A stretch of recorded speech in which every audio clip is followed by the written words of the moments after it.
नमस्कार, मैं स्मिता श्रीवास्तव। जज़्बातों के भवसागर पे आप लोगों का बहुत-बहुत स्वागत है। आज शनिवार है, शाम के 4 बज चुके हैं। मैं भी कलाकार। जी हाँ, ये वही कार्यक्रम है जिसमें किसी भी क्षेत्र के किसी कलाकार से मैं आप लोगों को मिलवाती हूँ, रूबरू करवाती हूँ और साथ ही हम जानते हैं उनके जीवन के बारे में और उनकी कलाओं के बारे में। तो आज इस कड़ी में हमारे साथ जो कलाकार यहाँ उपस्थित हैं, वो सही मायने में मैं बताऊँ ना तो बहुआयामी कलाकार हैं। बहुआयामी इस तरह से हैं कि वो चित्रकार भी हैं, वो फ़ोटोग्राफ़र भी हैं, वो रचनाकार भी हैं और वो क्या-क्या हैं चलिए आज हम उन्हीं से जानते हैं। तो बहुत-बहुत स्वागत है आपका विश्वजीत वर्मा जी। नमस्कार। जी मैम, नमस्कार मैम। आपका भी और जज़्बातों के भवसागर के सभी दर्शकों को मेरा नमस्कार। जी। जी, जैसा मैं अपने दर्शकों को बता रही थी विश्वजीत जी कि आप सिर्फ़ ऐसा नहीं है कि किसी एक क्षेत्र में आप पारंगत हैं, आप तो इतने ज़्यादा क्षेत्र में आप कार्य कर रहे हैं कि जिसके बारे में सोच पाना भी मुश्किल लगता है। तो आज आपसे ही मैं जानना चाहूँगी कि आपका ये जो सफ़र रहा, वो जहाँ भी है, वो कैसा रहा? और साथ ही आप कहाँ से हैं? अपने विषय में आप कुछ हमारे दर्शकों को बताइए। जी मैम, सबसे पहले तो मेरा नाम विश्वजीत कुमार है और मैं बिहार के सिवान जिले के एक क्षेत्र है बरहरिया के छोटे से गाँव कोइरगाँवा से बिलॉन्ग करता हूँ। तो बचपन तो हमारा सारा गाँव में ही बीता, गाँव में ही पले-बढ़े।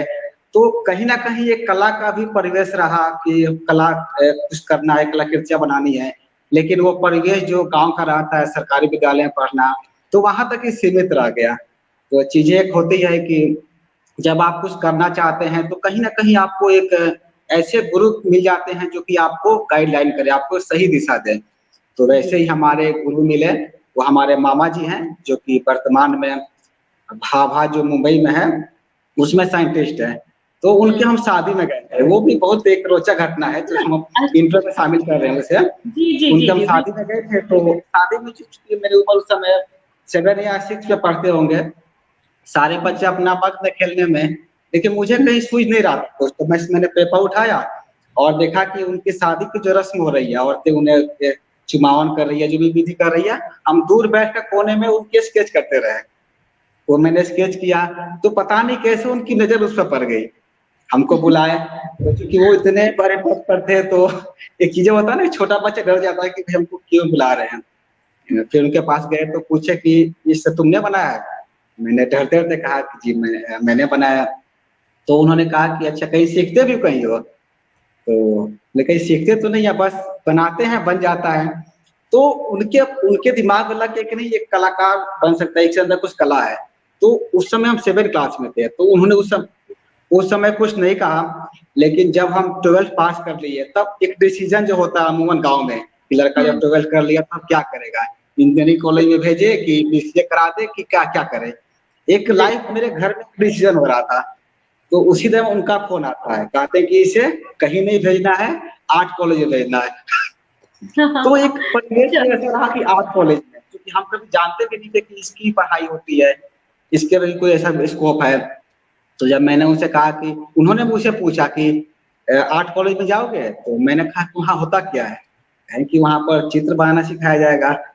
तो चूँकि मुझे क्या है कि बचपन से पढ़ाई-लिखाई में उतना ज़्यादा मन नहीं लगता था, तो मुझे लगा कि चलो एक ऐसे क्षेत्र में जा रहे हैं जहाँ पे मुझे पढ़ना नहीं पड़ेगा, केवल चित्र ही बनाएँगे। तो बस आर्ट कॉलेज में एंट्री ली और अच्छा रहा कि मेरा चूँकि पटना यूनिवर्सिटी में मैंने अपना ग्रेजुएशन पूरा किया है, तो फर्स्ट अटेम्प्ट में मेरा एंट्रेंस एग्ज़ाम क्लियर हुआ और मैंने वहाँ एडमिशन लिया। 5 साल का सफ़र पटना यूनिवर्सिटी में रहा, उसके बाद पीजी करने के लिए मैंने काशी विद्यापीठ का चयन किया, वहाँ से मैंने 2 साल पीजी किया और उसके उपरांत वर्तमान में अभी दीनदयाल उपाध्याय गोरखपुर विश्वविद्यालय से पीएचडी करने वाले हैं, मेरा इस बार एनरोल हो जाएगा। और अभी वर्तमान की यदि बात करेंगे तभी हम मुंगेर यूनिवर्सिटी के Sai college of teachers training में असिस्टेंट प्रोफेसर के पद पर कार्यरत हैं। चलिए जी भाई, मैम। बहुत बहुत आपको शुभकामनाएं। और इतनी कम उम्र में इस सफर को चलना और एक मंजिल तक पहुंचना, हालांकि ये मंजिल कहना मेरे लिए गलत हो जाएगा कि मैंने इसको मंजिल बोला, लेकिन फिर भी आप जहां हैं, बहुत कम लोग इतनी कम उम्र में वहां पहुंच पाते हैं, तो उसके लिए आपको बहुत बहुत शुभकामनाएं।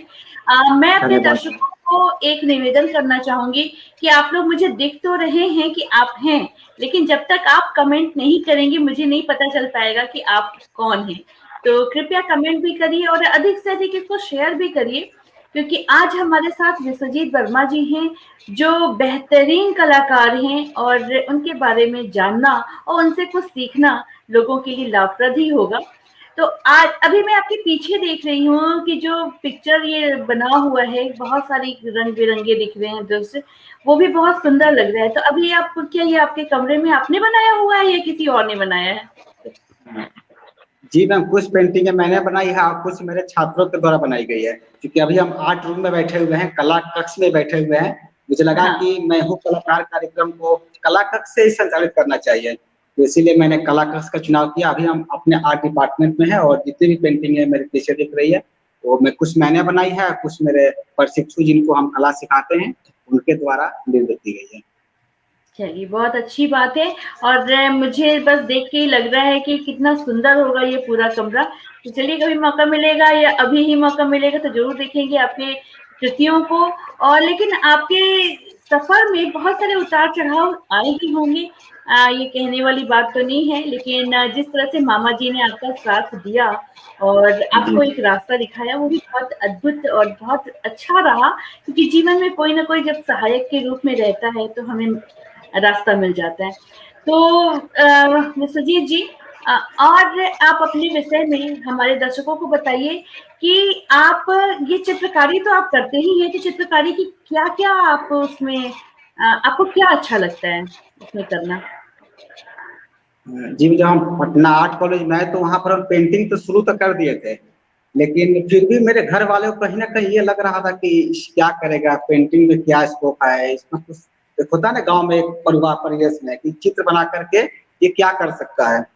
तो बाकी छात्र भी चित्र बनाते थे, तो जो हम बना रहे हैं मेरे सहपाठी भी सब बना रहे हैं। तो मुझे लगा कि यदि आप खुद को साबित करना है तो कुछ अलग वे में चलना होगा, कुछ अलग बिल्कुल, कार्य करना बिल्कुल, होगा। बिल्कुल। तो मैंने 2 साल चित्रकारी किया, पेंटिंग भी बनाते थे। तो जो काम हम कर रहे हैं मेरे सहपाठी भी कर रहे हैं, वो सहपाठी मेरे ऐसे थे जो हमसे बेहतर काम करते थे। तो कहीं न कहीं एक छात्र जीवन में रहता ही है कि हमें सबसे आगे रहना है। तो आगे रहने के लिए तो उस समय मेरे महाविद्यालय में एक हमारे सर हैं, मजहर इलाही सर, जो कि फोटोग्राफी कला से थे वो। तो उन्होंने मुझे फोटोग्राफी के लिए प्रेरित किया। उन्हें लगा कि कला को आप जो अपनी आर्ट है, कला है, उसे आप फोटोग्राफी के द्वारा भी प्रस्तुत कर सकते हैं। तो मैंने 2012 में कैमरा लिया, उसके बाद से फोटोग्राफी की तरफ कूद गए। एक ऐसा एक चस्का लग गया, कह लिए कि एक जो है ना, हम दिन देखते थे, रात देखते थे, बस फोटो क्लिक करना है। दिन रात बस फोटोग्राफी का सफर चलते रहा और फोटोग्राफी के दरमियान बहुत चीजें अचीवमेंट मिली, बहुत अवार्ड भी मिला। पटना में लोग मुझे एक फोटोग्राफर के तौर पर जानने लगे पूरे कॉलेज में। अच्छा। तो जो मुझे, हाँ, एक मुझे प्रसिद्धि की जो चाह अंदर से थी, वो मुझे फोटोग्राफी लाइन में आकर पूरी हुई। जब मैंने फोटोग्राफी का चयन किया, तब मुझे लगा कि जो हम चाहते थे वो मेरे कॉलेज में आकर अब पूरी हो गई है। तो मैंने फोटोग्राफी का चयन किया। उसके उपरांत जब हम यहाँ पर अपने वर्क प्लेस में जहाँ पर जॉब कर रहे हैं, तो होता है कि जब आप कहीं जॉब करते हैं तो आपके कई बहुत सारे कलीग्स रहते हैं, उन्हें कई तरह की बातें होती है। तो आप बहुत अच्छे काम करें या बहुत खराब काम करें, तो आपके बारे में कुछ ना कुछ लोग कहते रहते हैं। तो एक एज आर्टिस्ट मुझे लगा कि हम अपनी जो मेरे बारे में जो चीजें कही जा रही है, तो क्यों ना हम उन्हें एक अच्छे तरह जवाब दें। इसीलिए मैंने कुछ लिखना शुरू कर दिया उनके बारे में। तो वाह। धीरे धीरे एक शब्द बनते गए। और एक और चीज, अभी हम जहाँ पर कार्यरत हैं शेखपुरा जिला मुंगेर में, यहाँ पर ये भूमि जो है, एक बहुत ही बड़े कवि हैं रामधारी सिंह दिनकर, उनकी ये अरे जन्म उनको भूमि कौन रही नहीं है। जानते हैं, जी। और जो बरबीघा जहाँ पर मेरा कॉलेज है, वहाँ के हाई स्कूल में वो टीचर भी रहे थे। तो मुझे लगा कि जब इतने बड़े महान कवि के हम जन्मभूमि पर आए, उनकी धरती पर आए हैं, तो कुछ उनसे सीखना चाहिए। तो मैंने उनकी रचनाओं को पढ़ना शुरू किया और भी कवियों की रचनाएं पढ़ना शुरू किया, कवि सम्मेलन को सुनने लगे। तो लगा कि कहीं ना कहीं कुछ शब्द ही बनते गए। और जो भी परिस्थिति मेरे जीवन में आती रही, उसी पर से कुछ शब्द बनते गए और फिलहाल कुछ रचनाएं भी लिखना शुरू कर दिए हैं। क्या तो बात है, अब क्या कह बात सकते हैं है। कि चित्रकार, आप तो हमारे क्षेत्र में आ रहे हैं कलाकार धीरे-धीरे और फिर तो। हम जी, जी, बस कोई पता क्षेत्र आप छोड़ेंगे भी हमारे लिए भी। चलिए मैं कुछ लोगों के कमेंट्स ले लेती हूँ। हिमांशु कुमार जी हमारे साथ हैं, कांग्रेचुलेशन सर बोल रहे हैं आपको। विकास बेनीवाल जी नमस्कार बोल रहे हैं, नमस्कार आपको विकास जी। अंकिता श्रीवास्तव जी हमारे साथ हैं, ममता सिन्हा जी हैं, नमन मंच कह रही हैं नमस्कार आपको। सुरेंद्र प्रजापति जी हैं हमारे साथ में, सुरेंद्र प्रजापति जी हमारे साथ मैं भी कलाकार में आ चुके हैं, रंगोली आर्टिस्ट हैं, अब बहुत अच्छे चित्रकार हैं, शानदार व्यक्तित्व हैं अपने आप में। तो बस ऐसे लोगों से ही बात करने का ये मंच है। ममता सिन्हा जी कह रही है एक बार फिर से एक नए विषय पर नई जानकारियों के साथ स्मिता जी। जी बिल्कुल, स्मिता का काम ही यही है कि नए लोगों से लोगों को मिलाना। और आज हमारे साथ जो व्यक्तित्व यहाँ पे हैं वो बहुत ही कम उम्र के हैं, बावजूद उसके वो जिस पायदान पे हैं जीवन के, वो बहुत कम लोग वहां तक पहुंच पाते हैं। वो असिस्टेंट प्रोफेसर हैं अभी। तो विश्वजीत जी, हम लोग बात कर रहे थे कि चित्रकारी की बात हो गई और चित्रकारी से किस तरह से आपने फोटोग्राफर का सफर तय किया और उसके बाद मन में एक सहसा आपके आता है कि रचनाकार भी बन जाता हूं मैं। आपने पढ़ना शुरू किया, तो उस पढ़ने के बाद आपकी रचना सुनने का तो बिल्कुल मौका मैं छोड़ नहीं सकती हूँ। तो अगर आप अपनी रचना भी सुना दें, उसके बाद आपके कुछ कलाओं से मैं लोगों को रूबरू कराऊंगी। जी मैम, जरूर जरूर। जी कुछ रचनाएं जो है मैं, क्योंकि एक रचना जो है मैंने अपने प्रशिक्षकों के लिखी थी जब जिस हम कॉलेज में अभी हैं, तो वहां पर था कि कुछ छात्र ऐसे थे जो इनको, क्योंकि हम टीचर को ट्रेनिंग देते हैं, तो उन्हें लगा कि हम क्या करेंगे चित्रकार बन करके, हम तो टीचर बने आए हैं, हम आप सर पेंटिंग सिखा रहे हैं। तो उन्हें मोटिवेट करने के लिए तो एक मैंने एक छोटी सी रचना लिखी थी जो कि एक कवि के धुन पर ही है। क्योंकि मेरा था टारगेट है कि उन्हें कुछ कला सिखा दे, जैसे कि भोजपुरी कला, मंजूषा कला, टिकली कला, सब जो भी लोक कलाएं हैं कुछ उन्हें ज्ञात हो जाए। तो इसलिए छोटी सी रचना लिखे थे कि तुम रोज करो गुस्सा, हम यूं ही मनाते रहेंगे, नाराजगी भी ऐसे ही हम जताते रहेंगे, आप सभी स्कॉट के नियमित प्रशिक्षु हो, इसलिए स्कॉट यानी कि Sai college of teachers training, जहाँ पर अभी हम कार्यरत हैं, आप सभी स्कॉट के नियमित प्रशिक्षु हो, इसलिए कभी थॉट कभी पोर्ट्रेट से रिझाते रहेंगे, मधुबनी मंजूषा या फिर टिकली कला को, मधुबनी मंजूषा या फिर टिकली कला को हम आपसे यूं ही अंकन करवाते रहेंगे, जब तक आप आर्ट सीख नहीं जाते पूरी तरह से, तब तक हम तुम्हें आर्ट रूम में बुलाते रहेंगे, जब तक हम तुम्हें आर्ट रूम में बुलाते रहेंगे। क्या बात है, क्या बात है। और आप बिल्कुल ऐसे ही बुलाते रहिए, ऐसे ही सिखाते रहिए, क्योंकि कला ही एक ऐसा माध्यम है जो इंसान को एक मोटिवेशन देता है, एक प्रेरणा देता है कुछ आगे करने का। अगर उस किसी भी इंसान का शौक उसका आमदनी का जरिया बन जाए तो इससे अच्छा जीवन और कुछ हो नहीं सकता। क्योंकि भाई आमदनी तो चाहिए, ये तो कोई दो राय नहीं है इसमें। तो हमारे साथ में है सत्येंद्र कुमार जी, हाय बोल रहे हैं आपको, नमस्कार आपको। सर्वेश कुमार राय जी हैं और ये बोल रहे हैं बहुत बहुत बधाई, nice platform, thank you so much, स्वागत है आप सभी का। धीरज कुमार यादव जी हैं, भरत भूषण बजाज जी हैं, ग्रेट भाई बोल रहे हैं, बहुत बधाई भी दे रहे हैं आपको। ममता सिन्हा जी के लगातार बहुत सारे कमेंट आ रहे हैं कि सौभाग्य की भी कब तक सोता है, देखें आगे क्या होता है। बहुत अच्छी रचनाकार है ये, पता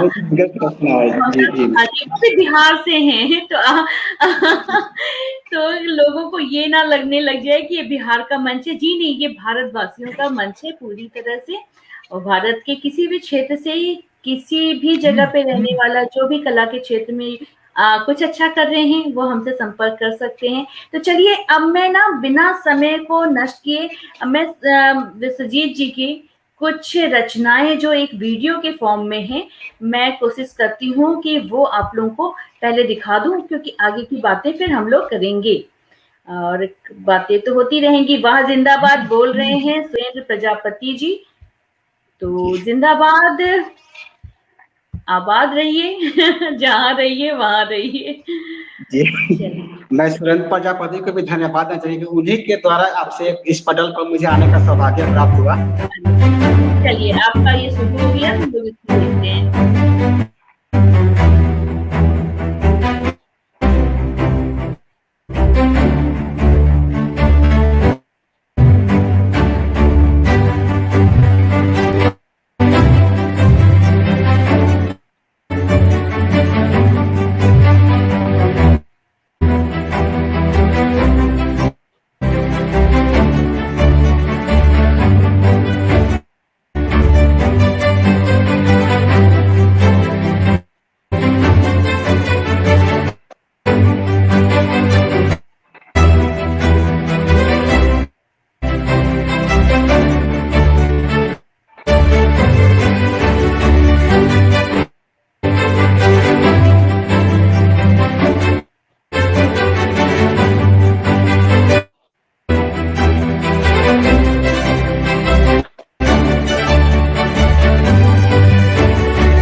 ने किए बतावेंगे क्या?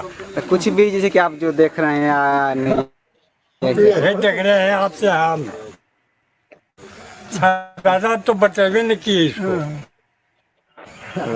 हाँ हम क्या बतावेंगे? हाँ, 80 साल हो रहा है इनका और ज्यादा 85। जब से होश हुआ जब से सही के सही देख रहे इस पर खेले कूदे जवान हुए बूढ़ा हुए बस यही बात है। हमारे दादा भी कहते थे कि ऐसे ही देखे, अब हम क्या कहें? थोड़ा सा अच्छा से बताइए। जी हाँ, हमारे दादा भी कहते थे कि हम ऐसे ही देख रहे हैं जन्म से मरण तकला। बाबूजी भी आए, हम भी चले जा रहे हैं।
बहुत खूबसूरत है, बहुत ही शानदार आपके सारे फोटोग्राफ। और चलिए मैं आपकी तारीफ अकेले क्यों करूं, चलिए कुछ लोगों के कमेंट ले लेती हूँ। भरत कुमार जी बोलते हैं ग्रेट ब्रो, वाह। भरत भूषण बजाज जी कहते हैं बहुत ही गर्व की बात है कि मैं तुम्हारा बड़ा भाई हूँ। बिल्कुल गर्व की बात है। और ममता सिन्हा जी हमसे लगातार जुड़ी हुई। धीरज कुमार यादव जी सराहनीय बोल रहे हैं। रुपेश कुमार श्रीवास्तव जी कहते हैं ये कला का मंच है, आप दोनों को बधाई जी, बहुत बहुत स्वागत है आपका। चैतन्य कुमार जी भी हमारे साथ जुड़े हुए हैं, कांग्रेचुलेशन सर बोल रहे हैं धीरज कुमार यादव जी। सुरेंद्र प्रजापति जी लगातार बने हुए हैं, वाह फोटोग्राफी का तो कोई जवाब ही नहीं है, शानदार बोल रहे हैं वो। गार्गी राय जी हैं बहुत ही सुंदर और जीवंत तस्वीरें कह रही हैं। एक से बढ़कर एक दृश्य बोल रहे हैं सुरेंद्र प्रजापति जी। कृष्णा सिंह जी हमारे साथ हैं, हमें गर्व है आप पे, बिल्कुल गर्व वाली बात है। ममता सिन्हा जी लगातार बनी हुई हैं। प्रिंस कुमार जी हैं, आप हमारे दिल में बसे हो, उसे प्रीत कहते हैं। जो चित्रकार से छायाकार और छायाकार से कलमकार बन जाए उसे विश्वजीत कहते हैं। बहुत बधाई सर, बहुत खूबसूरत शब्द आपके लिए, जबरदस्त बोल रहे हैं रुपेश कुमार श्रीवास्तव जी। जिंदाबाद अगेन सुरेंद्र प्रजापति जी, जिंदाबाद, भारत माता की जय। हम भारत के वीर सपूत हैं और भारत में जो कला बसी हुई है उसके जीवंत उदाहरण है आज हमारे सामने विश्वजीत वर्मा जी। तो विश्वजीत जी आपकी इस वीडियो को देखने के बाद में तो सबसे पहला प्रश्न मेरे मन में आ रहा है वो उस वृक्ष को देख करके कि उस वृक्ष के विषय में बताइए। वो बहुत ही रोचक, बहुत ही कुछ एकदम अलग सा लगा, क्योंकि मैंने तो ऐसा पेड़ कभी देखा नहीं। ये कहाँ है और क्या कहानी है इसकी? जी मैम, जैसा कि हमको उसके बारे में पता है कि वो बिहार के गया जिले में एक गांव है मेन गांव। मेन गांव में वो ब्रिज स्थित है और उस ब्रिज के बगल में ही एक बाबा कोटेश्वर नाथ धाम एक शिव मंदिर है। और उस शिव मंदिर की अपनी एक अलग कहानी है और ब्रिज की अपनी अलग कहानी है। तो हम शॉर्ट में पहले शिव मंदिर कहानी बताएं। शिव मंदिर के बारे में है कि उसमें जो शिवलिंग बना हुआ है उस पर 1000 छोटे छोटे शिवलिंग बने हुए हैं, जिसे कहा जाता है सहस्त्र शिवलिंग। तो सहस्त्र शिवलिंग उसके पास में है और कुछ दूरी पर वो पीपल का वृक्ष है। उसके बारे में जब हम आपका, बरगद का नहीं है? अच्छा जी जी, हाँ ये पीपल का वृक्ष है।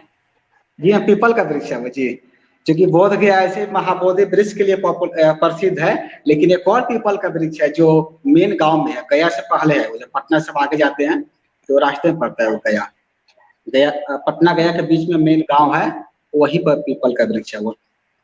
वहां पर उसकी सबसे बड़ी खासियत हमको ये लगी कि पीपल की जो तने जो थी वो डाली से निकलने के बाद से ऊपर नहीं जाती है, वो डायरेक्ट नीचे भी जमीन में टच हो जाती है, जमीन में गिर करके फिर आगे बढ़ गई।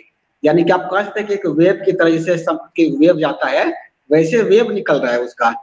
और जो उसकी तने जो है, जो कुछ दूरी पर शिव मंदिर है, शिव मंदिर की ओर लगातार अग्रसर होती चली जाती है। तो वहां के जब मैंने स्थानीय लोगों से बात की, जैसे कि वीडियो में भी आपने देखा, तो जिनकी उम्र 85 साल के आसपास थी, वो कह रहे हैं कि मेरे दादाजी बचपन से इस पेड़ को ऐसा देखते आ रहे हैं। तो हम अनुमान लगा सकते हैं कि वो पेड़ लगभग 500 साल प्लस पुराना होगा। उस पेड़ पर बिहार सरकार ने भी कुछ पर काम किया था, उस पर फोटोग्राफी प्रतियोगिता भी आयोजित की थी। तो मैंने इस जाकर फोटो शूट भी किया उसकी जी।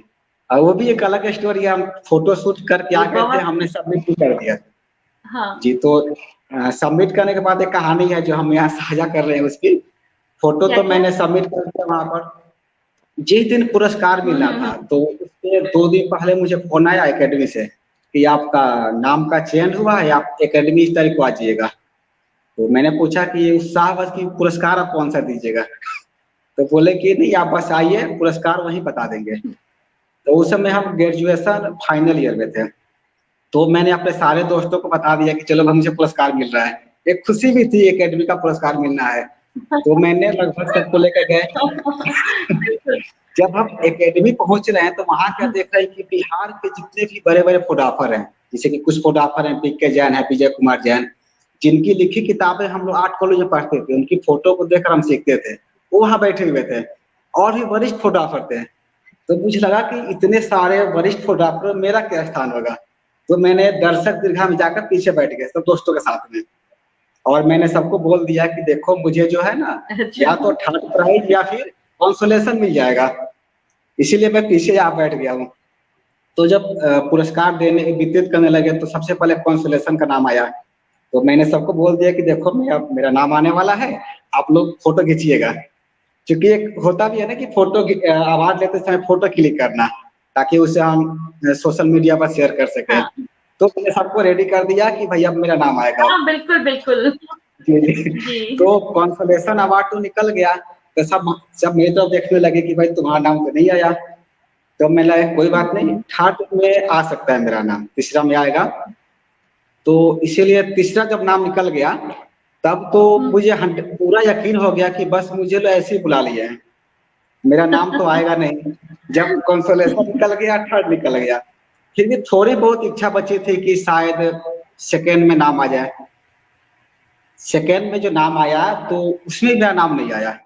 सेकेंड में जो सर बीके जैन सर थे, वो चूंकि अपने नाम से एंट्री नहीं दिए थे, अपने लड़के के नाम से एंट्री दिए थे, तो उनका जब सेकेंड में आ गया तो सारे के एक नजर पड़ गई फर्स्ट कौन है। फिर जब बिहार के इतने वरिष्ठ फोटोग्राफर सब लोग निकल गए हैं, फर्स्ट का नाम आया नहीं, और मैं बस अपने चेयर पर बैठ कर सोचने लगा कि लगता है लोग मुझे गलती से फोन कर दिए थे, मेरा नाम तो आया नहीं, सब पुरस्कार तो निकल गया।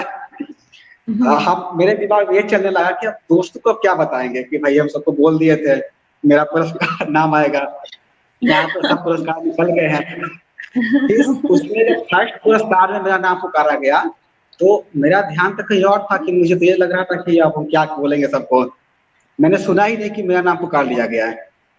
फिर सब दोस्त जो हमको पूरा ताली बजाने लगे, भाई तुम्हारा नाम है, तो मुझे तो यकीन नहीं हुआ कि मेरा नाम कैसे आ गया फर्स्ट में। फिर पुनः दोबारा बोला कि यदि विश्वजीत जी हैं तो आइए। फिर हम स्टेज पर गए, पुरस्कार भी लिए, चूंकि मैंने फोटो भी डाला था। तो वो एक पल मेरे लिए रहा कि एक अचीवमेंट, फर्स्ट प्राइज मिला एकेडमी की तरफ से।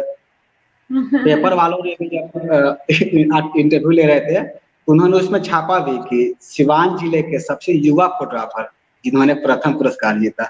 तो वो एक अलग मोड़ आया उस समय से, कह सकते हैं कि फोटोग्राफी का एक नया जुनून आ गया उस समय से। हर कोई पहचानने लगा कि हाँ ये कोई फोटोग्राफर है। और हमसे ज्यादा जब हम ये बातें अपने सर को बताए, जो मेरे सर मजर इलाही सर थे पटना में फोटोग्राफी के टीचर, वो हमसे ज्यादा उनको खुशी हुई कि मेरे स्टूडेंट को। और हमारे जो मेंटर होते हैं ना, जो हमारे गुरु होते हैं, वो ज्यादा खुश होते हैं, इसमें कोई शक की बात नहीं है, क्योंकि उसमें उनकी भी तो जीत होती है।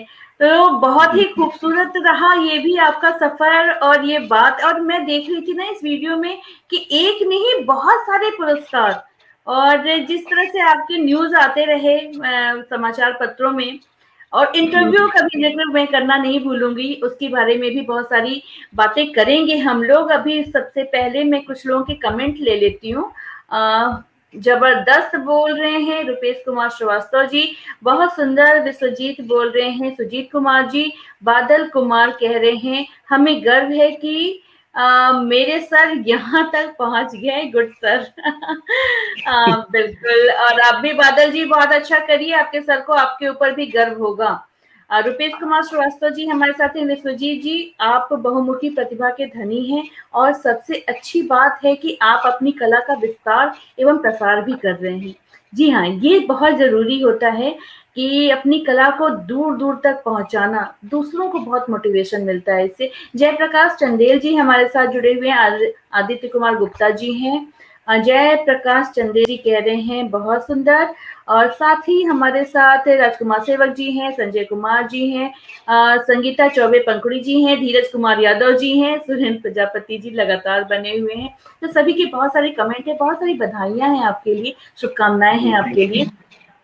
लेकिन बात करना था हमें, जिक्र कर रहे थे हम लोग पुरस्कारों की, तो एक मैंने देखा उसमें स्टेट का तो आपको मिला ही, नेशनल अवार्ड जो रहा आपका, तो उसकी जिक्र तो हमने कर लिया।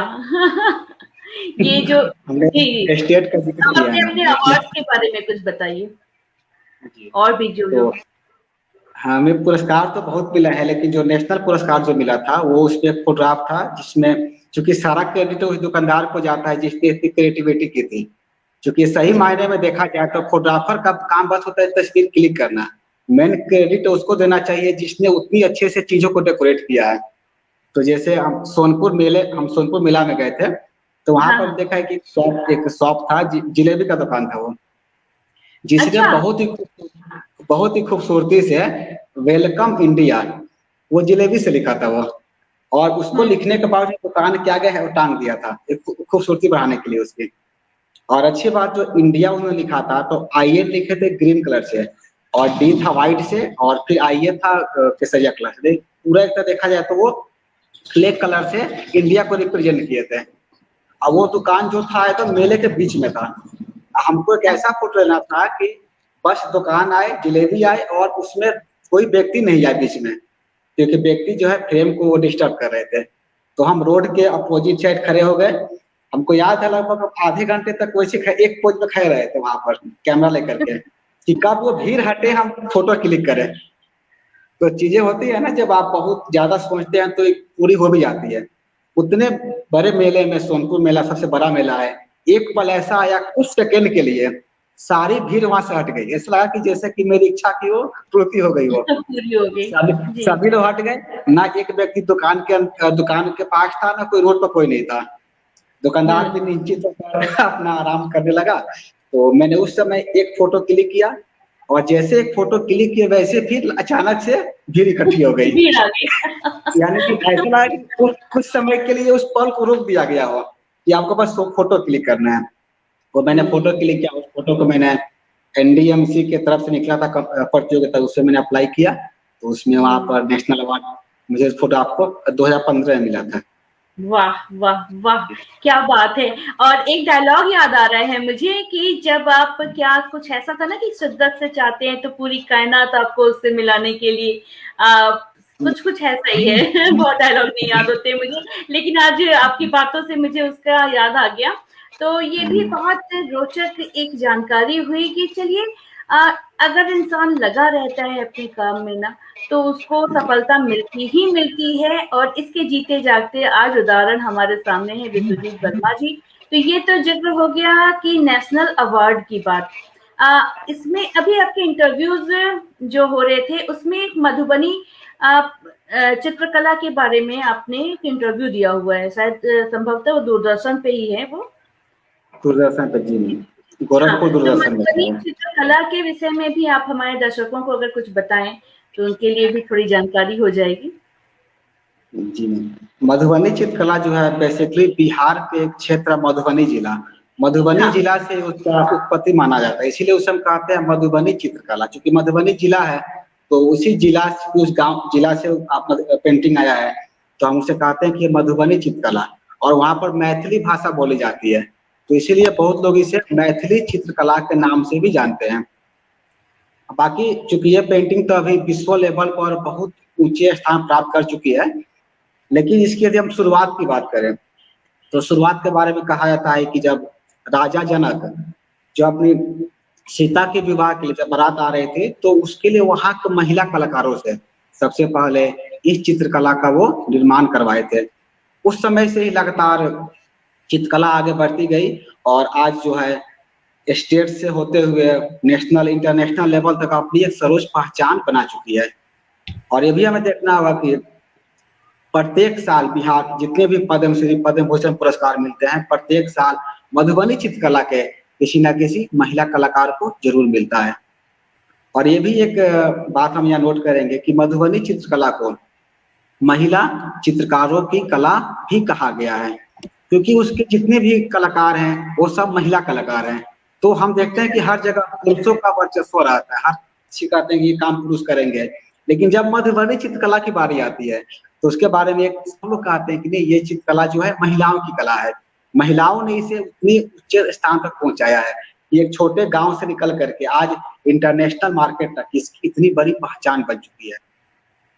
तो मधुबनी उसी पर मुझे गोरखपुर दूरदर्शन के द्वारा मुझे बुलाया गया था। उसमें एक कार्यक्रम था एक भारत श्रेष्ठ भारत, उसके अंतर्गत मधुबनी चित्रकला पर कुछ बातें रखनी थी, कुछ चर्चाएं हुई थी, क्यों बनाया था, इसका इतिहास क्या है। उसी पर आधे घंटे का और कार्यक्रम था दूरदर्शन पर। चलिए, उसके बहुत अच्छी बात है। हाँ, नहीं, बहुत अच्छी बात है। जो दर्शक अभी हमारे साथ यहाँ पे जुड़े हुए हैं, मैं उनको बता दूँ कि आज हमारे साथ नेशनल अवार्ड विजेता विश्वजीत वर्मा जी हैं, जो फ़ोटोग्राफ़ी के क्षेत्र में और साथ ही चित्रकला के क्षेत्र में महारत हासिल है। उनको ये कहना बिल्कुल भी अतिशयोक्ति नहीं होगी। तो हम उनसे आज बहुत सारी बातें सीख रहे हैं, जान रहे हैं, लोगों तक पहुँचा रहे हैं। तो एक ज़िक्र आया डायरी के पन्नों से। तो डायरी के पन्नों से कि क्या कहानी है, ये आप बताएंगे क्या हमें? जी, हम डायरी के पन्नों से हमारे एक मित्र थे जिनका रविकांत नाम है। तो जी। चूंकि हम जब चित्रकारी करते हैं तो चित्रकारी से फिर फोटोग्राफी में आ गए। तो फोटोग्राफी करने लगे तो कई सारे पुरस्कार मिलते गए। नेशनल पुरस्कार मिला, स्टेट पुरस्कार मिला, और भी पटना में छोटे मोटे पुरस्कार मिलते रहते थे। तो उनको जो है मेरे बारे में जानने की बड़ी उत्सुकता रहती थी। एक दिन मेरे पास है, बोले कि तो उन्होंने मेरा मेरा बैकग्राउंड जाना, तो कहा कि भाई आप हिंदी मीडियम से पढ़े हैं, गांव में रहे हैं, और पटना आकर के इतनी चीजें एकाएक आपके साथ होने लगी। तो मैंने कहा, तो उन्होंने मुझे राय दिया कि आप एक काम कीजिए, आप अपनी कहानी को लिखिए ताकि आपकी कहानी को दूसरे पढ़ सके। तो मैंने लिखना शुरू किया अपने डायरी में। तो उसको तो लिखते जा रहे थे, लेकिन एक दिन लगा कि वो बस डायरी तक ही सीमित नहीं रहना चाहिए। उस डायरी का जो पन्ना है, उन पन्नों को बाकी लोगों के बीच भी साझा करनी चाहिए। तो जो मैंने कहानी लिखी थी उसको मैं प्रत्येक रविवार को एक कुछ 2-4 पन्ने जो है उसके मैं अपने ब्लॉग स्पॉट पर शेयर करता हूँ, ताकि जो मेरी कहानी है डायरी के पन्नों से होते हुए पूरी दुनिया तक पहुंचे। तो वो भी छोटा सा प्रयास है, क्योंकि समय की व्यवस्था रहती है, बहुत सारे कार्य करने होते हैं, इसलिए मैंने संडे का चयन किया है, रविवार को। प्रत्येक रविवार को मैं उसमें कुछ आर्टिकल लिखता हूँ और उसे साझा करता हूँ डायरी के पन्नों के अंतर्गत। क्या बात है, बहुत बढ़िया। अगर उन पन्नों से कुछ रोचक जानकारी हमारे दर्शकों तक भी पहुंच सके ना, तो बहुत ही अच्छी बात होगी। लेकिन आप उस रोचक जानकारी को थोड़ा सा याद करने की कोशिश कीजिए, और इस बीच में कुछ लोगों के कमेंट्स ले लेती हूँ। संगीता चौबे पंखुड़ी जी लगातार हमारे साथ बनी हुई है, कहती हैं कि बेहतरीन प्रतिभा को आप सबके सामने ला रही हैं। स्मिता जी बहुत बहुत धन्यवाद, बहुत बहुत धन्यवाद आपको इन शब्दों के लिए। लेकिन चलिए, मुझे चूंकि बहुत अच्छा लगता है लोगों के साथ बात करना, मुझे बचपन से ही इंटरव्यूज देखना सुनना बहुत अच्छा लगा था, और आज मैं ले रही हूँ ना, तो मुझे बहुत अच्छा फील आता है। सुरेंद्र प्रजापति जी फिर से वाह, जिंदाबाद, जिंदाबाद भी जिंदाबाद। कॉन्ग्रेचुलेशंस बोल रहे हैं धीरज कुमार यादव जी, और नंदन कुमार कुशवाहा जी हैं, जियो मेरे भाई, मेरे गांव का हीरो। राजकुमार सेवक जी है, बहुत सुंदर जानकारी। गांव के हीरो तो आप हो गए हैं, और सबसे अच्छा आपके व्यक्तित्व मुझे लग रहा है आप बहुत हंसमुख हैं, तो वो बिल्कुल मत छोड़िएगा पूरे जीवन में, चाहे कहीं भी रहिए आप। सुमित कुमार चंद्रवंशी जी हमारे साथ हैं। Who am I, who am I पूछने में बताइए उनको। प्रेम सिंह जी हैं, बहुत सुंदर बोल रहे हैं। रणवीर कुमार बहुत खूब भाई। तो सुमित कुमार चंद्रवंशी जी का ये जो कमेंट आया ना, हु एम आई, तो ये बड़ा मतलब विचित्र हो गया मेरे लिए कि क्या है। क्या आप जानते हो सुमित कुमार जी को? किनको मैम? सुमित कुमार चंद्रवंशी जी हैं। सुमित नहीं, मैं पर्सनली उनको नहीं जानते हैं। अच्छा, हु एम आई शायद वो अब बता रहे हैं कि सर का बुक है। अच्छा, सुमित कुमार चंद्रवंशी जी। जी एक्चुअली जी, वो हाँ पहचान गए, वो मेरे वर्तमान स्टूडेंट हैं। एक्चुअली हु एम आई, चूंकि मैंने अपने बारे में छोटी सी किताब लिखी थी जिसका मैंने शीर्षक दिया था हु एम आई, मैं कौन हूँ। अच्छा देखिए, उसके आप बारे में स्टूडेंट को याद है और आप भूल गए, उसका जिक्र उन्होंने करना। वो आपसे नाराज हो जाएंगे कि आपने बोला कि आप नहीं जानते उनको। नहीं, भूल गए थे, अभी वर्तमान में न्यू उनका एडमिशन हुआ है, अभी नहीं पहचान पाए। तो हुआ क्या कि आप उनको सिलेबस में पढ़ाना है, मैं कौन, शीर्षक है, S4 में पेपर कोड है। तो सब हाँ, बच्चे बोलते थे कि क्या लिखे, अपने बारे में हम क्या लिखे। तो इसीलिए मैंने अपनी कहानी जो थी, जो हम डायरी के पन्नों में लिखते थे, उसको मैंने एक छोटा रूप दिया था हु एम आई के, मैं कौन हूँ। तो मैं सबके अपने सारे छात्रों को शेयर करता हूँ, देखो पढ़ लीजिए इसे, मैं कौन हूँ। इसी आधार पर आपको अपने उत्तर लिखने हैं। तो शायद तो उसी के बारे में चर्चा कर रहे होंगे। क्या बात है, बहुत बढ़िया। और कितने लोग आपके साथ जुड़े हुए हैं ना, बादल कुमार जी भी very very congratulation my sir बोल रहे हैं, और बीरन कुमार सिंह जी हैं, और संगीता चौबे जी तो हमारे साथ जुड़ी हुई हैं, बहुत बहुत बधाई दे रही हैं आपको। तो हम लोग बात कर रहे थे कि डायरी के पन्नों से की कुछ रोचक जानकारी। एक मैंने चित्र देखा था उसमें, छोटा सा विश्वजीत, बचपन का विश्वजीत गोलू मोलू सा, तो वो थोड़ा बैठा हुआ था और थोड़ा मुंह सिकोड़ते हुए, उसपे कुछ डायलॉग्स लिखे हुए थे। वो डायलॉग क्या थे, वो हमारे दर्शकों को आप बताइए, ये भी वीडियो में मुझे दिखा। जी, वो तस्वीर जो था, जब भी हम घर पर वो खोलते थे अपने बचपन की डायरी, तो उसको देखकर सब लोग हंसने लगते थे। कहते कि देखो, सब कोई कैमरा के आगे बैठ कर हंसता है, मुस्कुराता है, और ये देखो रो रहा है। तो वो हमको हमेशा डिस्टर्ब कर, जब भी हम खोलते थे तो फोटो को हम जल्दी से पलट देते थे, क्योंकि हम कोई भी घर पर आता था तो वो देखता था फोटो, बचपन की फोटो, तो हम सब फोटो दिखाते थे, लेकिन उस फोटो को हटा देते थे, ताकि क्वेश्चन ही रहता था कि भाई तुम रो क्यों रहे हो कैमरा के आगे। कैमरा के आगे तो हर कोई फोटोग्राफर बोलता है स्माइल करो, तो रोने का क्या वजह है। तो शायद ये इसका उत्तर जो हमको 2013 में जाकर मिला, जब मैंने फोटोग्राफी के क्षेत्र में कदम रखा, तब मुझे लगा कि मुझे कैमरा के पीछे रहना है, कैमरा के आगे नहीं रहना है। तो उसने लिखा था कि I am meeting in front of camera, मैं कैमरा के आगे रो रहा हूँ, क्योंकि मुझे कैमरा के पीछे रहना था। मुझे बचपन में ही पता चल गया था कि मैं फोटोग्राफर ही बनूंगा। बिल्कुल तो बिल्कुल, पूत के पाँव पालने में दिखते हैं, तो वो पूत के पाँव उस समय दिख रहे थे, लेकिन समझ में 2013 में आया। चलिए कोई बात नहीं, जब समझ में आया तो आपने कमान संभाल ली पूरी तरह से। और कुछ रोचक जानकारियां आपके पास बहुत सारी हैं, बहुत सारी बातें हम लोग कर सकते हैं अभी। एक कहानी मैंने रविवार 9 अगस्त को पोस्ट किया था, एक पोस्ट डायरी के पन्नों में। तो क्योंकि ये मेरा पहला पोस्ट है, 9 अगस्त से हम शुरू किए पोस्ट करना 2020 से, क्योंकि लॉकडाउन था, तो एक नया मेरे अंदर क्रिएटिव मिला है, कुछ क्या करें अब। तो पहले तो लिखते थे, पब्लिश करने का विचार बीच लॉकडाउन में आया। तो जो पहला हम पोस्ट किए थे उसमें अपनी एक अपनी कहानी बताए थे कि जो फोटोग्राफी हम कर रहे थे, तो ऑलमोस्ट क्या होता है कि जब भी कोई त्योहार होते हैं, खासकर होली या फिर दीपावली, तो उस टाइम में मैं घर नहीं जाता था, मैं बाहर आ करके फोटो शूट करता था।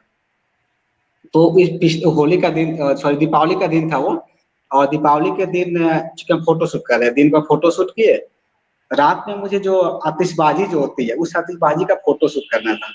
तो हम जिस रूम में रहते थे, तो वो था कि वो रूम थोड़ा हाइट था पूरे मोहल्ले में, तो मैं छत पर चला गया, और छत के ऊपर जो सीढ़ी घर जो बना होता है, तो जी पर पानी का टंकी रखा भी रहता है, ऊपर बहुत हाइट पर रहता है वो। तो बाकी लोग नीचे अपना बैठे थे, तो मैंने कहा कि मुझे ऊपर जानी है। तो उन्होंने कहा ऊपर क्यों, क्योंकि ऊपर से करेंगे तो फोटो अच्छा शूट आएगा।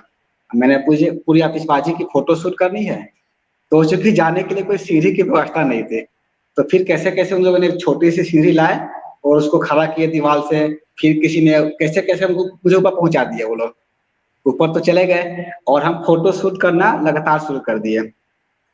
11 बजे लगभग हम गए थे शूट करने के लिए, और ध्यान रहा नहीं कब से 12, 1, 2, 3 बज गया। और उस दरमियान हाँ, रात 3 बजे तक हम फोटो शूट करते रहे। जब कैमरे की बैटरी ऑफ हुई, तब ध्यान आया कि वो अब जाना भी चाहिए, क्योंकि नींद भी आने लगा था उस समय। तो जब मैं नीचे देखा तो नीचे कोई था ही नहीं, क्योंकि सभी लोग जो है चले गए थे। अब उस छोटे जगह में एक सीढ़ी घर था, पानी की टंकी थी, छोटा जगह था बस मेरे खड़े होने पर। अब वहां पर रात में अकेले हैं उस जगह पर, अब निकलने उतरने का भी कोई रास्ता नहीं था। तो अब मेरे पास बस एक ही ऑप्शन था, क्योंकि मैंने मोबाइल भी नीचे कमरा में छोड़ दिया था। मेरी आदत रही है, जब हम कोई काम करते हैं तो मोबाइल को दूर कर देते हैं, ताकि कोई डिस्टर्ब ना हो मेरे काम के दरमियान। तो मोबाइल भी रूम में था।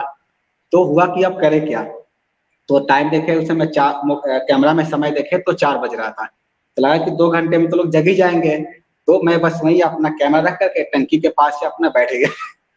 तो पता नहीं कब नींद भी लग गई उसमें। सुबह हुआ तो आसपास कुछ बॉयज हॉस्टल थे, बच्चे जो, आप चूंकि आदत भी सबको होती है सुबह सुबह छत पर चढ़ के सब छत की निगरानी करना बच्चों की एक बॉयज लाइफ में। तो उन्होंने देखा कि टंकी के पास कोई बैठा हुआ है। अब उन्हें आश्चर्य लगा कि इस रात में कौन आ सकता है हाइट पर पानी की टंकी के पास।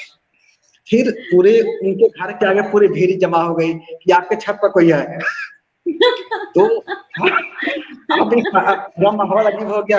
आगे सभी लोग छत पर आ गए, किसी की चढ़ने की इच्छा नहीं हो रही थी कि आखिर ऊपर जाए कैसे, कि आखिर इतने ऊपर कौन आ सकता है। फिर जिन लोगों ने मुझे ऊपर भेजा था, फिर वो लोग आए, जैसे तैसे फिर मुझे नीचे उतारा गया। तो फिर एक अजीब वहां पर एक सिचुएशन रहा। तो नीचे आया, सबको समझा कि हम फोटो शूट कर रहे थे और रात में वहीं आ गए। ये बड़ा फिल्मी सिचुएशन हो गया ना, मौसी जी कूद जाऊंगा, फान जाऊंगा, पानी की टंकी भी चढ़ करके। हाँ, बस वही परिस्थिथि, लेकिन ये था कि कूदना फाना नहीं, यहीं पर इंतजार करना है। बच गए आप, बस ये कह लीजिए उस दिन, या तो ऊपर से कुछ नहीं तो बस नीचे गनीमत ये रहा कि किसी ने पुलिस वाला का फोन नहीं किया कि भाई कौन आ गया छत वही पर। कह रही हूँ कि बस बच गया, नहीं तो उस दिन जो कुटाई होती ना। चलिए कुछ लोगों की कमेंट से मैं ले लेती हूँ। रुपेश कुमार श्रीवास्तव जी कहते हैं, आपकी सादगी और विनम्रता आपके व्यक्तित्व को और ऊंचाई प्रदान करते हैं। बिल्कुल सही बात है, और इसको आप कहीं भी आप पहुंच जाइए, मेरी आपसे बस यही दरख्वास्त रहेगी कि इसको बरकरार रखिएगा ना। ये जो सादगी है ना, वही इंसान को इंसान बनाए रखती है। तो पायदान तो आपके बहुत अभी आगे आएंगे, अभी तो ये लगातार आप ऊंचाई ही चढ़ेंगे, और मेरी शुभकामनाएं भी हैं। मनोहर कुमार जी है, कह रहे हैं कॉन्ग्रेचुलेशन मामा। अरे वाह। संतोष कुमार जी हैं, सुपर बोल रहे हैं। संजय कुमार जी हैं, कॉन्ग्रेचुलेशन सर बोल रहे हैं। सुरेंद्र प्रजापति जी बोलते हैं वाह। प्रमोद श्रीवास्तव जी हैं, कहते हैं कला और कलाकार को नमन, शुभाशीष, शुभकामनाएं। और लगातार बनी हुई है संगीता चौबे पंखुड़ी जी हमारे साथ में। संतोष कुमार बोलते हैं कॉन्ग्रेचुलेशन, बहुत रोचक संस्मरण, साथ ही प्रेरक भी। रुपेश कुमार श्रीवास्तव जी कह रहे हैं। सुमित कुमार चंद्रवंशी जी कह रहे हैं, सर की हर एक कहानी एक प्रेरणा है हम जैसे स्टूडेंट्स के लिए। बिल्कुल सही बात है, प्रेरक तो आप हैं, आपका व्यक्तित्व है, पूरी तरह से है। और इसमें जो है ना कि मैंने देखा आपकी कहानी में, जो सबसे बड़ी बात थी कि अपने काम में डूबो तो इस तरह से डूबो कि समय का भी पता नहीं चला। बहुत अद्भुत, बहुत ही बढ़िया। जिस तरह से आप अपने काम को एंजॉय कर रहे हैं ना, वही आपकी सफलता की सीढ़ी भी बन रही है, ये कहना गलत नहीं होगा। दूसरे की छत आप सुरेंद्र प्रजापति जी कह रहे हैं, जी बिल्कुल दूसरे की छत पर आप। ये कहानी मैंने उन्हें भी सुनाई थी। वो बिल्कुल, बहुत बहुत बढ़िया। डायरी के पन्नों से तो आप एक चित्रकार, फोटोग्राफर और रचनाकार, आपने कविताएं भी लिखनी शुरू कर दी और आप एक लेखक बन गए। क्या बात है भाई, आप एक मेरे बीएड के स्टूडेंट थे 2018-20 सत्र, तो उनका नाम प्रिंस कुमार है। तो थोड़ा बहुत वो भी लिखते थे, तो उन्होंने मुझे लाके एक पन्ना दिया एक बार कि सर आपके बारे में कुछ लिखे हैं। जब मैंने उसे पढ़ा तो उन्होंने लिखा था कि हर क्षेत्र में जिसे कामयाबी मिले उसे जीत कहते हैं, हम प्रशिक्षुओं के दिल में आप बसे हो उसे प्रीत कहते हैं, और जो छायाकार से चित्रकार, चित्रकार से फिर कलमकार बन जाए उसे विश्वजीत कहते हैं। जी हाँ बिल्कुल, और ये कमेंट के माध्यम से उन्होंने डाला भी हुआ है। अभी मैंने जो कमेंट्स पढ़े हैं ना, वो उसमें ये कलाकार छायाकार विश्वजीत वाला आ चुका है। जी बहुत हाँ, कमेंट्स आपको नहीं दिखेंगे। आप ये जब कार्यक्रम खत्म हो जाएगा तो आप सारे कमेंट जरूर देखिएगा एक बार, क्योंकि बहुत प्यार मिल रहा है आपको इनके कमेंट के माध्यम से। मैं कुछ तो पढ़ पा रही हूँ, कुछ निकल जा रहे हैं, तो आपसे ये रहेगा कि आप इसको जरूर पढ़िएगा। देखिए समय किस तरह से बीत गया, 50 मिनट हो गए और आपके साथ बातों बातों में इसका पता भी नहीं चला, और इतनी रोचक बातें हम लोगों ने की। तो आप अब चूंकि लेखक बन चुके हैं पूरी तरह से, और आपका हर रविवार को डायरी के पन्ने आपके आते रहते हैं, तो ये लोग आपके डायरी के पन्नों तक कैसे पहुंच सकते हैं, इसकी जानकारी दे दीजिए कि लोग अगर आपसे कुछ सीखना चाहें, आपसे जुड़ना चाहें, तो वो क्या माध्यम है कि वो आप तक पहुंच सकें। डायरी के पन्नों के अंतर्गत कि मैं जो है, मेरा पेज है क्रेजी आर्ट फोटोग्राफर्स, वो मेरा फेसबुक पेज है क्रेजी आर्ट फोटोग्राफर्स, क्योंकि एक पागलपन होना चाहिए। मुझे लगा कि डाल दिया आपने। ये नाम बता दीजिए, फिर आगे की बात करेंगे हम लोग। पहले क्रेजी क्यों? हाँ, वही बता रही हूँ कि जब मैं फोटोग्राफी करता था तो कोई वो टाइम नहीं रहता था कि भाई इतनी टाइम है क्या है, बस मन आया फोटो शूट करना है तो चल दिए। तो सबने कहा कि क्या पागलपन कर रहे हो, या टाइम है कोई जाने का, अभी रात के 10 बज रहे हैं अभी जाओगे शूट करने। तो एक पागलपन होना चाहिए। तो मुझे लगा कि यार सब कुछ पागल कर तो क्यों ना नाम भी पागलपन कर ले, ताकि जब जब मुझे हम पढ़ेंगे नहीं वो पागलपन अंदर से रहनी चाहिए वो। इसलिए नाम भी क्रेजी कर लिए। चूंकि आर्ट तो मेरा था ही और फोटोग्राफी था, दोनों को मिला करके एक क्रेजी आर्ट फोटोग्राफर। और शॉर्ट में सब कैप बोलते हैं, CAP कैप। और फोटोग्राफर लोग क्या होते हैं, हमेशा कैप लगा कर रखते हैं। तो कहीं ना कहीं ये कुछ सेंस में भी कैप है, और full form crazy art photographers हो जाता है वो। क्या बात है, मतलब कहाँ कहाँ से कैसे कैसे सोच लेते हो भैया आप इतना। तो फिर हाँ, लेकिन हम लोग बात कर रहे थे ना कि लोग आप तक कैसे पहुंचे, तो ये तो हो गया आपका पेज। और क्या माध्यम हो सकता है अगर कोई आपसे सीखना चाहे, तो क्या आप क्लासेस भी लेते हैं, ऑनलाइन क्लासेस, या आप किस तरह से लोगों को सिखा सकते हैं? जी मेरा यूट्यूब पर पेज भी, यूट्यूब पर एक पेज है क्रेजी आर्ट फोटोग्राफर्स के नाम से, मेरा सारा इसी नाम से होता है। और अच्छा। क्रेजी आर्ट फोटोग्राफर्स के नाम से ब्लॉग स्पॉट भी है, वर्डप्रेस पर भी अकाउंट है। या हम्म। गूगल में कोई भी सर्च करेंगे विश्वजीत K1, मैं लिंक डाल दूंगा इसमें वीडियो इसमें, तो हाँ जी जी। वहाँ से आसानी से संपर्क कर सकते हैं। हर माध्यम में हम अवेलेबल हैं, ऑनलाइन ऑफलाइन, जहाँ तक हो सके हम सीखते और सिखाने का काम करते रहते हैं। क्योंकि अरे मुझे वाह। लगता है कि यदि हम किसी को सिखाएंगे तो हम सिखाने ज्यादा उसे सीख सकते हैं। तो हाँ इसीलिए हाँ। ये प्रतिक्रिया चलती रहती है। जी बिल्कुल बिल्कुल बिल्कुल। और मैं भी आपकी बातों से पूर्णतः सहमत हूँ। और हमारे साथ साथ कौन कौन सहमत है मैं देख लेती हूँ। अनिल श्रीवास्तव जाहिद जी कह रहे हैं उत्तम। मनोहर कुमार जी कहते हैं मैडम गुड जॉब। ठीक है, हाँ बिल्कुल, thank you so much. Binand Kumar ji हैं, congrats Vishwajeet Verma, we are proud of you really. तो आप सभी को आपके ऊपर बहुत गर्व है, आप अपने गांव के हीरो हैं।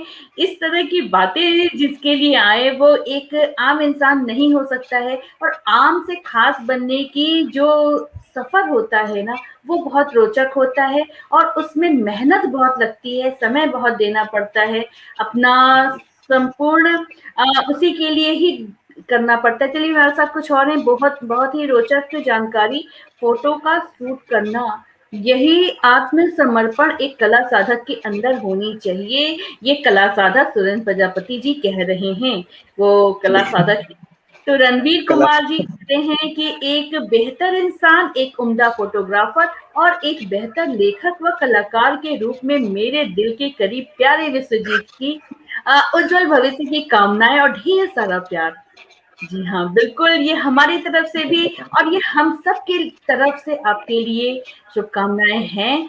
लेकिन अंत, चूंकि समय बहुत तेजी से बीत रहा है, अंत में मैं जो युवा कलाकार हैं या फिर जो कला के क्षेत्र में कुछ कार्य करना चाहते हैं, उनके लिए आपके पास क्या है कहने के लिए, उनको कोई विचार? जी मैम, सबसे पहले तो हम ये कहेंगे कि आप जो भी काम करना चाहते हैं, जो भी आपके मन में इच्छाएं हैं, उसे आप दबा कर न रखिए, वो सब शेयर करिए। किसी के पास करते रहिए। जैसे कि मेरे अंदर जो कला थी, हम वहाँ शादी में गए थे, मैंने वहां पर प्रस्तुत किया। तो आप अपनी कला को प्रस्तुत करते रहेंगे तो कहीं ना कहीं आपको कला गुरु मिल ही जाएंगे, जो आपकी कला को पहचानेंगे, आपकी कला को आगे बढ़ाएंगे। तो आप जिस किसी क्षेत्र में, चाहे आप चित्रकार बनना चाहें, फोटोग्राफर बनना चाहें या कलमकार जो भी बनना चाहें, आप बस अपनी कला को प्रस्तुत करते रहिए। अभी तो बहुत अच्छा माध्यम हो गया है, ऑनलाइन चीजें हैं। तो जितने हाँ हम कला को विस्तृत करते रहेंगे तो कहीं ना कहीं हमें जानने वाले हैं, पहचाने वाले मिल ही जाएंगे, जो आपको अपनी मंजिल तक लेकर जा ही सकते हैं। क्योंकि हम, मेरा भी मंजिल है, भी रुका नहीं, अभी हम बस आगे बढ़ रहे हैं, अभी कार्यरत है ही, जहां तक कारवा चल सके। बिल्कुल। और मेरा एक विचार है इस विषय पर कि मंजिल का तो पता नहीं, लेकिन सफर का खूबसूरत होना, खुशनुमा होना, वो बहुत आवश्यक है, वो ज्यादा जरूरी होता है। तो अपने हर एक कदम को रोचक बनाइए और जी भर के जिए, खूब खुश रहिए, हंसिए और लोगों से जुड़ते रहिए। लेकिन एक बात जो मुझे शायद पहले करनी चाहिए थी, लेकिन अभी मुझे याद आ रहा है, एक मैंने आपकी पेंटिंग देखी थी जिससे मैं बहुत ज्यादा प्रभावित हुई थी, और मैंने सोचा था कि किसी दिन बैठ करके आपके साथ खूब सारी बात करूंगी। वो दिन दिन तो आज आ गया, लेकिन उस पेंटिंग का जिक्र करना मैं नहीं छोड़ सकती हूँ। वो पेंटिंग थी कि आपने उल्टे कैनवास पे विवेकानंद जी की, संभवतः विवेकानंद जी की, वो जब संबोधन कर रहे होते हैं, ऐसा वो बैठ करके प्रवचन कर रहे हैं, आपने उल्टा बनाया था उसको, बाद में सीधा किया था। विवेकानंद की थी, वो साईं भगवान की पेंटिंग थी वो। अच्छा अच्छा अच्छा, साईं भगवान की पेंटिंग, क्योंकि वो मेरा कॉलेज साईं कॉलेज है, इसलिए मैंने साईं को रिप्रेजेंट बनाए थे उसमें। अच्छा अच्छा अच्छा, चलिए ये थोड़ी सी मुझसे त्रुटि हो गई, क्योंकि काफी दिन पहले मैंने इसको देखा था, लेकिन उस एक पेंटिंग ने ना मुझे अंदर से बहुत लगा, अरे वाह ये क्या बात है, ये तो, और इतना फटाफट से इतना तेजी से आपने बनाया था ना कि बहुत खूबसूरत था। तो मैं अपने दर्शकों को यही कहना चाहूंगी कि अगर आपको भी कला में रुचि है तो बस विश्वजीत जी को फॉलो करना शुरू कर दीजिए, यूट्यूब पे उनके साथ जुड़िए, फेसबुक पे उनका पेज है क्रेजी आर्ट फोटोग्राफर के नाम से, कैप। तो बस उनके साथ लगे रहिए और हाथ पकड़ के कि जब सब लोग साथ चलेंगे तो मजा भी आएगा, और जहां पहुंचेंगे वहां साथ तो चाहिए ना, मंजिल पे अकेले नहीं पहुंचा जाता है। रुपेश कुमार श्रीवास्तव जी भी कहते हैं कि आपके उज्जवल भविष्य के लिए शुभकामनाएं, यशस्वी भव, विजयी भव, चिरंजीवी भव, बहुत सारा आशीर्वाद, बहुत सारा प्यार। नंदन कुमार कुशवाहा जी कह रहे हैं वाओ, साईं भगवान का पिक्चर बनाए थे। हाँ बिल्कुल, तो बहुत सारी शुभकामनाएं, बहुत सारी बधाइयां लोगों से आपको मिल रही हैं। इन लोगों के कमेंट का आप रिप्लाई जरूर कीजिएगा, क्योंकि आप इतना बिजी रहते हैं। कल संडे है, आप डायरी के पन्नों को लेकर के बैठ जाएंगे, लेकिन फिर भी इसमें आप समय जरूर निकालेंगे, और इसी तरह से मुस्कुराते रहिए। आपकी मुस्कुराहट मुझे बहुत अच्छी लगी। तो विश्वजीत जी, तो विदा लेने का प्रस्तुत कर रहे हैं कि हम लिखे थे जिंदगी में वह मुकाम चाहिए, अपने बारे में लिखे थे हम कि हमें क्या चाहिए। तो छोटी सी रचना है, हम लिखे थे। स्वागत है आपका, स्वागत है जी जी, थैंक यू। कि जिंदगी में वह मुकाम चाहिए जब प्रत्येक कैमरा एक आकृति को क्लिक करने को बेताब हो, जब प्रत्येक कैमरा एक आकृति को क्लिक करने को बेताब हो, उसे भी ना हो खबर और मेरा ये मुकाम हो। जिंदगी में वह मुकाम चाहिए। यूं ही फिरदौसी सी हो मेरी कहानियां, यूं ही फिरदौसी सी हो मेरी कहानियां, मेरा भी एक शाहनामा तैयार हो। भले ही तुम गजनबी बन जाओ, भले ही तुम गजनबी बन जाओ, मुझे तो बस शाहनामा का चित्र ही रहने दो। जिंदगी में वह मुकाम चाहिए। हर एक कारवां मेरे साथ शुरू हो, हर एक कारवां मेरे साथ शुरू हो, समाप्ति की भी कोई उम्मीद नहीं हो। यूं ही बढ़ते रहे प्रगति के राहों पर, यूं ही बढ़ते रहे प्रगति के राहों पर, असफलताओं का कहीं नामो निशान न हो। जिंदगी में वह मुकाम चाहिए।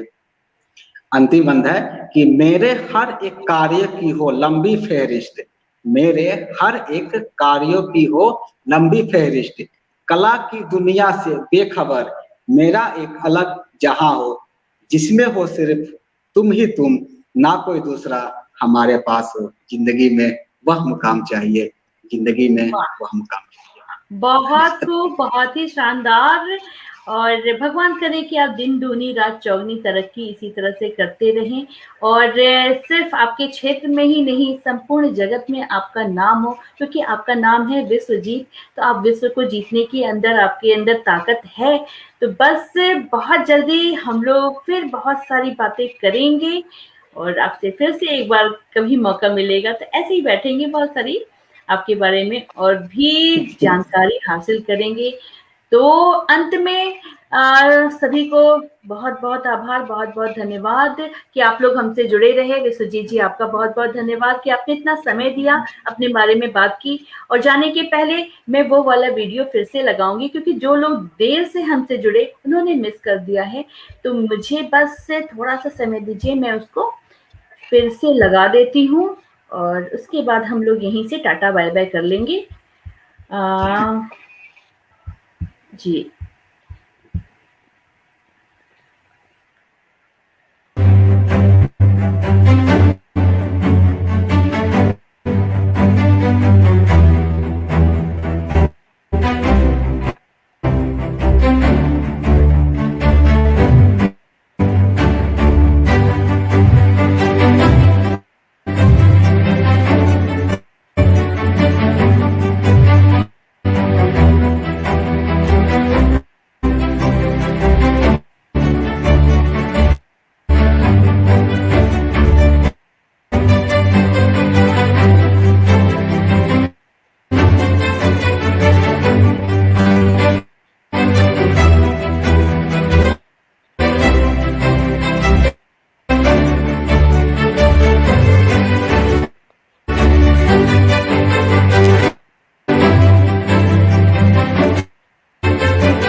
बतेबे नहीं किए, बतावे क्या?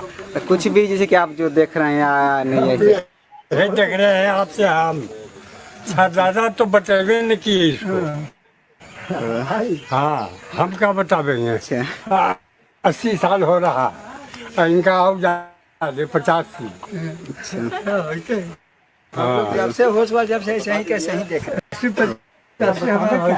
इस पर खेले कूदे जवान हुए बूढ़ा हुए, बस यही बात है। हमारे दादा भी कहते थे कि ऐसे ही देखे, अब हम क्या कहें।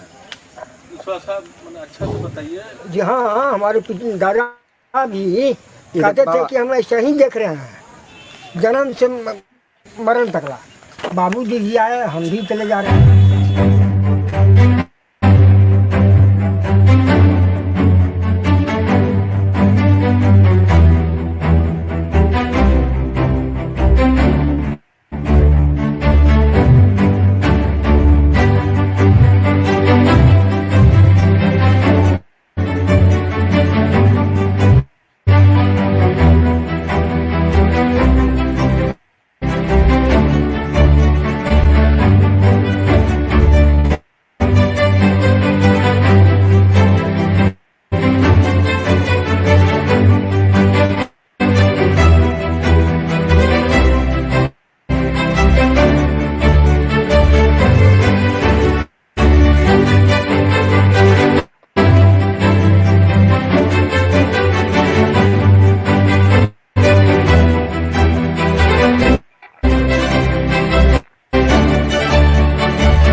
चलिए यहीं से नमस्कार, बहुत बहुत नमस्कार। धन्यवाद। बहुत खूबसूरत।